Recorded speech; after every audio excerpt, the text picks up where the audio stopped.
In the Isle of Lewis in Scotland, Kirsty is taught by her father how to swim. He also tells them about the freedom they could possibly find in America, and Kirsty dreams of going there someday. Years pass, and the father dies of cancer.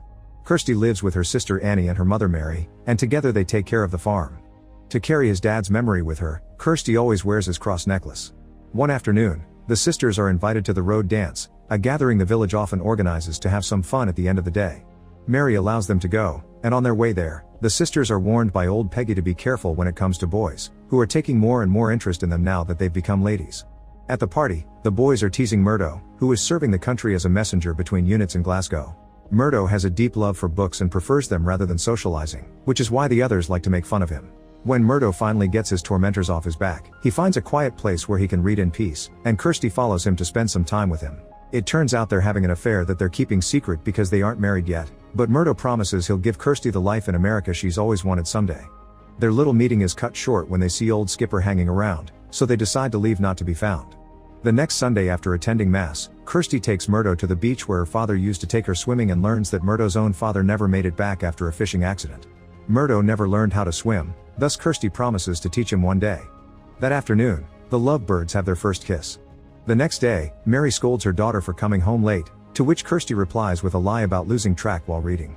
Annie finds it suspicious, but before she can say anything, Mary sends Kirsty to deliver eggs to Skipper, who Kirsty thinks is a weirdo.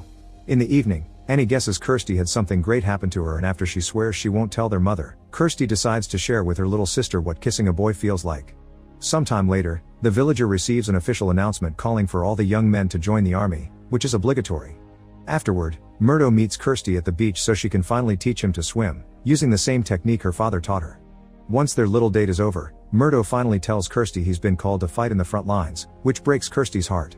To try to cheer her up at least a little, Murdo promises he'll come back when the war is over and he'll marry Kirsty to then take her to America. In the evening, the village throws another road dance to say goodbye to the guys. Kirsty wears a beautiful dress Mary gifts her and used to wear when she was courting her father. Then Murdo comes to pick Kirsty up, bringing flowers with him, which makes their relationship public. At the gathering, everyone has lots of fun dancing, chatting, and drinking a lot. By the time night falls, most people are drunk, and a boy that likes Kirsty gets jealous of Murdo, causing him to harass her for a while and punch Murdo when he tries to defend her. Fortunately, he's just fine, so when Kirsty needs to relieve herself, she doesn't hesitate to leave him alone for a few minutes while she goes to the hills. While she's doing her thing, a mysterious man surprises her from behind and hits her head on the rocks before taking advantage of her. Kirsty is bleeding, and because her face is pushed against the ground, she doesn't get to see who the man is before she passes out. A few hours pass, and when Kirsty doesn't come back, Murdo goes looking for her and finds her on the hills, so he wakes her up as soon as he notices the blood, but Kirsty only tells him that she fell. Murdo immediately takes her to see Dr. McLean, who takes her in and gives her some medicine plus stitches for her wound while Murdo runs to tell her family. McLean notices Kirsty has pain in her lower regions, but when she insists that she fell and doesn't remember anything else, McLean lets her rest for the night. The next morning, Murdo takes Kirsty to her family so she can be taken care of, and when Kirsty is finally alone in her room, she checks her underwear, breaking into tears when she sees the blood that confirms what happened last night. Desperate not to be found out, she throws her pad into the fire. Later, Kirsty joins the rest of the village to say goodbye to the boys. Murdo reminds his brother to take good care of their mom before giving Kirsty a book with his favorite quotes. He also gives her enough money to take a ship to America in case he doesn't make it back. In return, Kirsty gives him her father's necklace, but she refuses to kiss him because she still feels dirty. After all the boys leave with a blessing from the priest, Kirsty goes back to the hills where everything happened and privately has a full breakdown, unaware that Skipper is watching from afar. That night, Kirsty has nightmares of the attack, and Mary has to wake her up to stop all the screaming. The next morning, Constable McCrae comes to check on Kirsty because Peggy had been worried about her, but once again Kirsty promises it had been just a fall and nothing else. Weeks begin to pass, and Kirsty keeps track of her monthlies, or lack of, in a notebook until eventually she has to face the truth: she's pregnant. She doesn't tell anybody though because she still doesn't want to bring shame to the family and miss her chance to marry Murdo, who writes to her as often as he can. His letters are the only comfort Kirsty has nowadays. One morning, she brings another delivery to Skipper, who in return gives her some flowers for her and her mother. Kirsty finds the gesture very sweet and notices Skipper has a picture of America, prompting him to share some stories of his travels. This makes Kirsty admit she's been misjudging Skipper all along. As the baby grows, Kirsty begins having the usual pregnancy troubles, like wanting to throw up at random times. One time this happens when she's in town, and Peggy begins getting suspicious. When it happens at home, Mary and Annie worry about her, but Kirsty just blames it on a stomach bug and brushes them off rather coldly. When her belly begins to grow, Kirsty hides it by wrapping some cloth around her abdomen and wearing baggy clothes, which is rather painful and makes her extra hot. Kirsty also begins sleeping more and waking up in awful moods, which gets her scolded by her mother often. One evening, Mary invites Dr. McLean for dinner to thank him for taking good care of Kirsty, and they get to hear the story of his failed marriage. The doctor's wife left him after he went bankrupt for offering his services to the poor. Some days later, Kirsty overhears the mailman saying the army is starting to think they'll need to get the women's help too. He also brings a telegram for the neighbors saying their son died in battle. Desperate to help her country so the same doesn't happen to Murdo, Kirsty drags Annie with her to ask Peggy to start a group of knitters, since the army takes donations of all kinds of garments. Peggy is happy to teach all the girls in town, but she can't help wondering why Kirsty keeps wearing such a thick big coat. To avoid answering the question, Kirsty says she isn't feeling well and flees to the hills, where she takes off the binding cloth to get some relief from the pain and takes the chance to read Murdo's latest letter. Her reading is suddenly interrupted by Annie, who expresses worry for her sister after finding the binding cloth on the ground. Since Annie won't stop begging for an explanation for Kirsty's weird moods, Kirsty makes her promise she won't tell anyone and finally confesses she's pregnant. Annie stays supportive and assumes Murdo is the father, but Kirsty doesn't correct her. Some days later, one of the boys returns to the village because he lost an arm and couldn't be a soldier anymore. He also brings bad news: Murdo has disappeared. In the middle of a battle, he went against enemy fire to save two of his friends, but he never came back. Kirsty thinks he could still be alive, but then she's given the cross necklace the boys found on the ground, which destroys any hope she had, causing her to break into tears. Later at home, Mary is comforting Kirsty while she cries and notices her big belly, finally learning the truth. She also believes the father is Murdo, and when she discusses the matter with Annie, she agrees she won't tell anyone in the village either. The next morning, Mary tells Kirsty that she knows about the baby and considers the option of leaving the village with her daughters. When she brings up Murdo, Kirsty quickly corrects her and tells her about the attack, apologizing in tears. This doesn't change Mary's mind. She stays supportive of her daughter and tells her she did nothing wrong. Kirsty also explains Dr. McLean knows she was attacked but not about the pregnancy, so maybe they should go to him, but Mary refuses because then the whole village will know and they'll treat her badly. Their argument is suddenly interrupted when Kirsty's water breaks 2 months before even approaching the right date.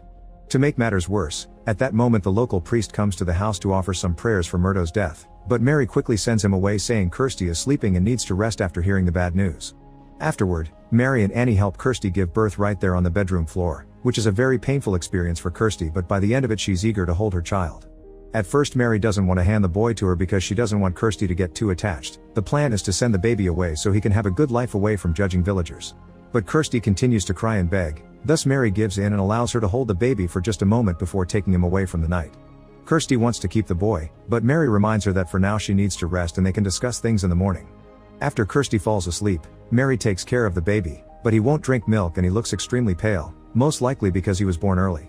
Annie doesn't want the baby to go, and Mary explains she would love to keep him too, but the boy deserves to have a good life if he survives the night at all.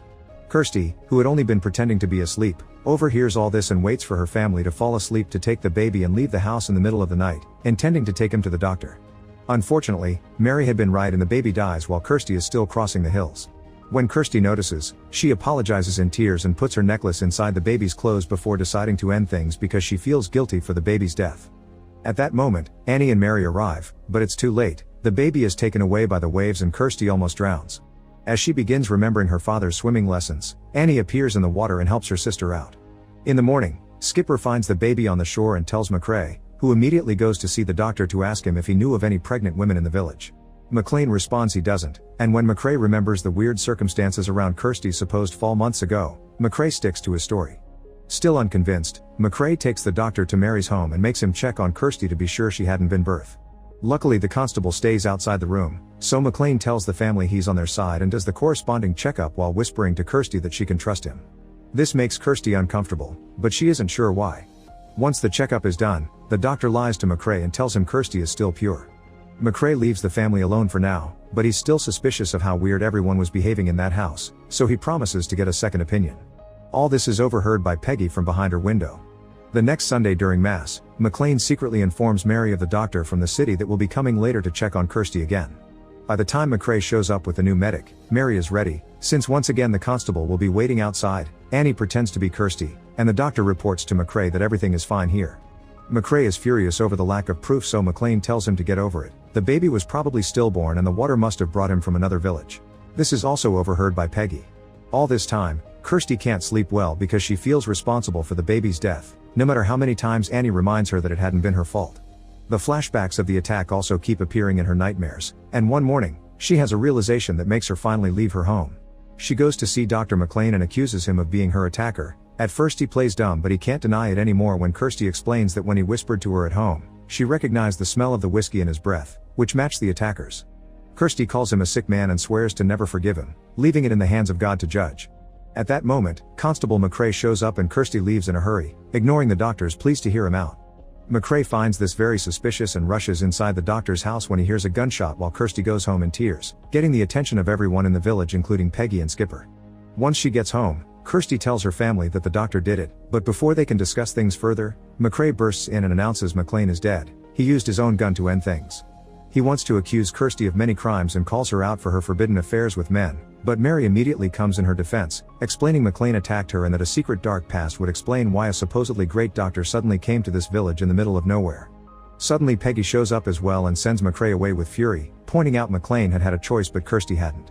Knowing he can't go against the village's elder, McRae drops the subject and leaves the family to comfort each other. A year later, Kirsty finally feels well enough to leave for America with the ship money Murdo had left her. The whole village comes to say goodbye to her, and Skipper takes the chance to give her back her necklace, which he rescued from the baby before he was buried. Weeks later, Kirsty is living in New York at peace when suddenly someone knocks at the door. To her shock, it's Murdo himself. It turns out the Germans had found him and kept him as a prisoner until the war ended, and when he returned home, Mary told him everything that happened. Murdo apologizes for not having been there for Kirsty, but he's ready for them to start a new life now, and the couple finally gets to kiss again.